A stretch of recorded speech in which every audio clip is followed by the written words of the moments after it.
Ajaib Kau Tuhan, penuh kuasa, sanggup pulihkan keadaanku.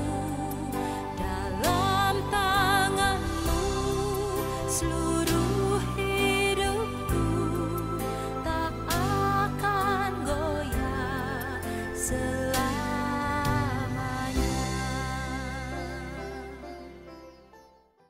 Selamat berjumpa para sahabat, Bapak Ibu yang terkasih dimanapun Anda berada.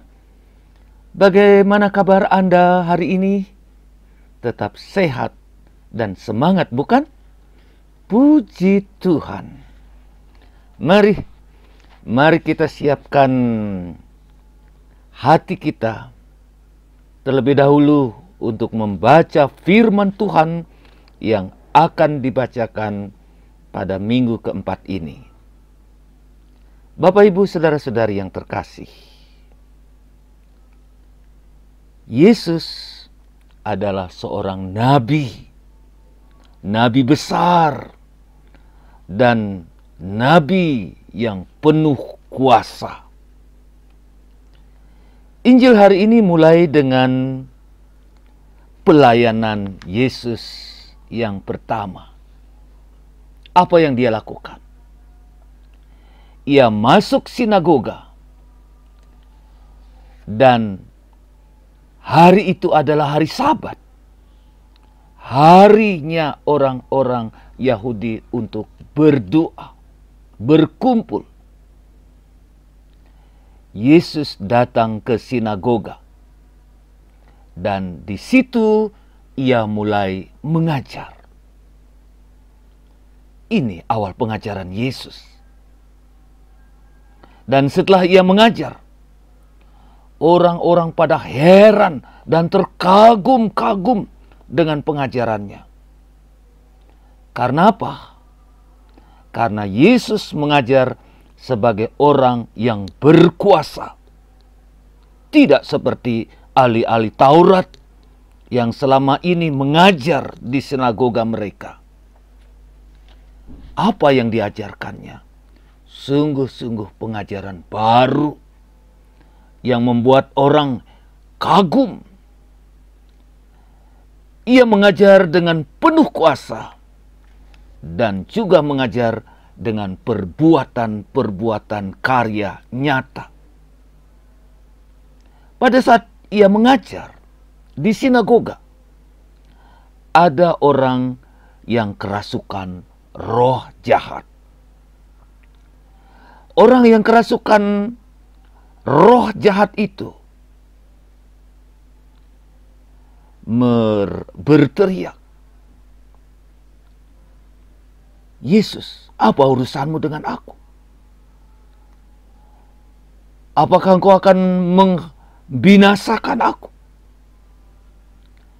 Orang yang kerasukan itu mengakui juga, "Engkau adalah yang kudus dari Allah." Saat itu pula Yesus mengusir roh jahat dari orang itu.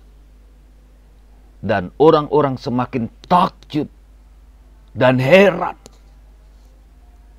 Nah, Bapak Ibu, saudara-saudari yang terkasih, dua evenement yang terjadi di sinagoga. Yesus yang mengajar sebagai orang yang penuh kuasa, dan ia mengusir roh-roh jahat. Semua orang menjadi ketakutan, heran, dan kagum. Ini nabi besar. Ini nabi yang sungguh berkuasa.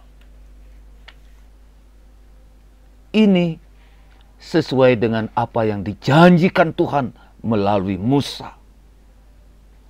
Dari antaramu akan bangkit seorang nabi besar seperti aku.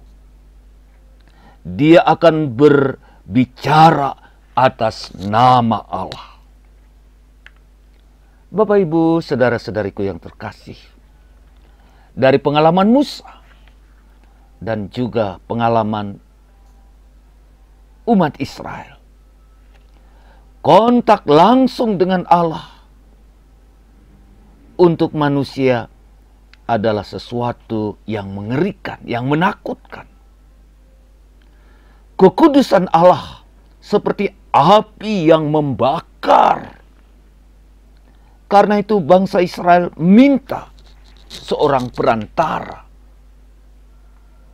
Allah yang penuh kasih menerima permintaan umatnya. Karena itu Allah mengutus para nabi untuk membimbing umatnya supaya mereka tidak jatuh pada penyembahan-penyembahan berhala, supaya mereka terhindar dari ketidakadilan. Dan para nabi berbicara atas nama Tuhan. Nabi adalah mulut Tuhan. Bapak, Ibu, saudara-saudari umat Tuhan yang terkasih, Injil hari ini membuktikan dan memberi kepastian apa yang dijanjikan Allah melalui Nabi Musa kini menjadi nyata dalam diri Yesus. Setelah kebangkitan Tuhan Yesus, Petrus dengan lantang berkata, Yesus ini adalah seorang nabi besar, mirip Musa, bahkan jauh lebih besar dari Musa. Paulus dalam bacaan kedua mengajak umat di Korintus untuk memusatkan perhatiannya kepada Tuhan. Ia memakai perbandingan. Anak-anak gadis memusatkan perhatiannya pada perkara Tuhan, supaya tubuh dan jiwa mereka tetap kudus. Nah, Bapak, Ibu, saudara-saudariku yang terkasih, semoga kita semakin meyakini, semakin percaya bahwa Yesus yang diutus oleh Allah adalah nabi besar dan sangat besar, penuh kuasa. Dia mengajar dengan penuh wibawa dan menyembuhkan orang-orang sakit, mengusir kuasa-kuasa kegelapan dari orang-orang yang kerasukan. Semoga dengan mengimani, dengan percaya bahwa Yesus adalah nabi besar yang penuh kuasa, juga akan membuat kita semakin percaya dan semakin kita menaruh harapan kita padanya, dan semakin kita memusatkan perhatian kita kepada Dia.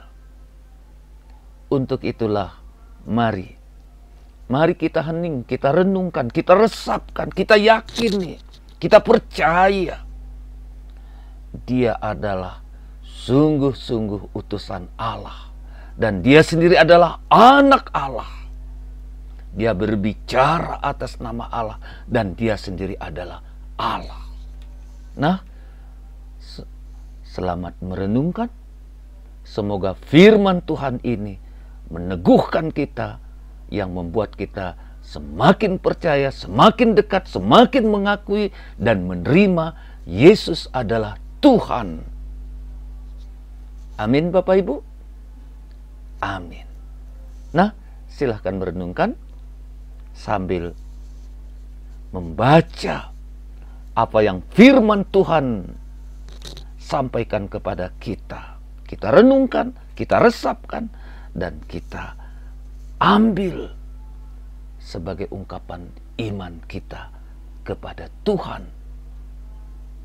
Terima kasih. Semoga Tuhan memberkati Anda semua. Selamat berhari Minggu. Ajaib.